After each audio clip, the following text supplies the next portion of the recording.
Most people with high blood pressure are told to reduce their salt intake, but the truth is that you can still reduce your salt intake and still have high blood pressure. The real problem does not lie only on too much sodium, but too much sodium and too little potassium. Now, before I continue, this is important. If your doctor have already prescribed blood pressure medication, don't stop it suddenly. Now, let's get into today's matter.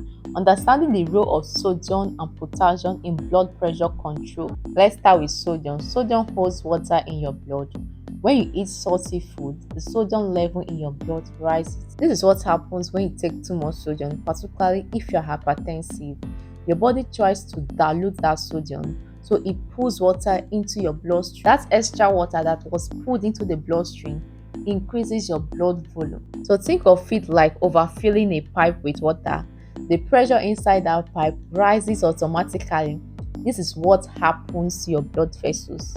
So when you take too much sodium, your body tries to dilute this sodium, so it pulls water into your bloodstream. Now, constant pressure on the walls of the blood vessels can actually damage the blood vessels over time, and this can force the heart to work harder. That is how high blood pressure develops. Just to rule out some misconception, too much salt intake is not the only cause of high blood pressure. Now, here is where potassium comes in. Potassium is sodium's natural opposite. Remember I said before, the problem does not only lie on too much sodium, but too much sodium and too little potassium. Firstly, potassium helps your kidney to remove excess sodium through your urine. When potassium intake is low, the kidney holds onto sodium, while when potassium intake is adequate, sodium is flushed out more efficiently. As sodium leaves the body, water follows it.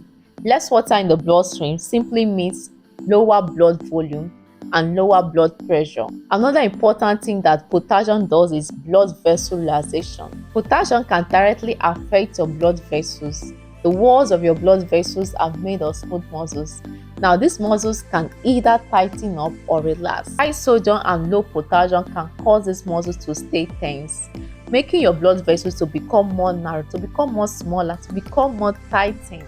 Now, this is why balancing your sodium and potassium level is very, very important when it comes to blood pressure control. You see, potassium helps these muscles to relax.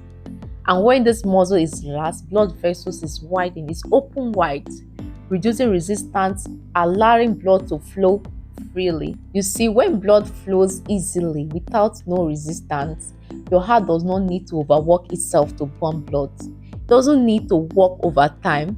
Now, this causes blood pressure to drop on its own naturally. This is why eating food that are rich in potassium is very important, because this helps to lower blood pressure. Study shows that food that are rich in potassium consistently lowers blood pressure. Now, I'll be mentioning food that are rich in potassium you should include in your daily diet. This is a game changer. The problem does not only lie on too much sodium, but too much sodium and too little potassium in your diet. This is the reason why your blood pressure keeps going up. So what are you going to do is to start taking potassium. Some of the best natural sources include number 1, banana.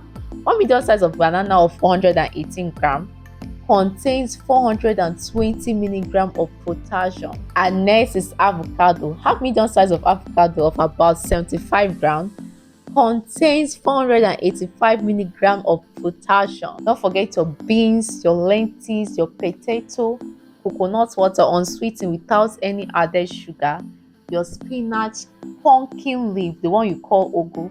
All these are rich in potassium. Now listen up, the recommended intake of potassium your body needs daily for female adults is 2,600 milligrams daily.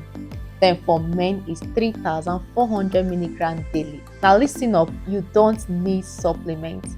A diet rich in potassium of all these food I mentioned right now can actually meet your daily potassium intake. Most people with hypertension only focuses on cutting down salt intake. As important as that is not the whole story. Increasing your potassium intake also helps. Blood pressure doesn't drop overnight. Your body needs time. Give your body time to remove or to clear out excess sodium and allow those blood vessels to relax again. Most people notice changes within 2 to 4 weeks of consistency Now, it is important to take note of this. If you have kidney issues or kidney disease, or maybe you are in potassium sparing medication, it is important to talk to your doctor before increasing potassium intake. So, to control blood pressure is not about avoiding salt alone, but striking a balance, restoring balance, lowering your sodium intake, and increasing your potassium intake. If you find this video helpful, don't just scroll, give a thumbs up. Don't forget to like and subscribe.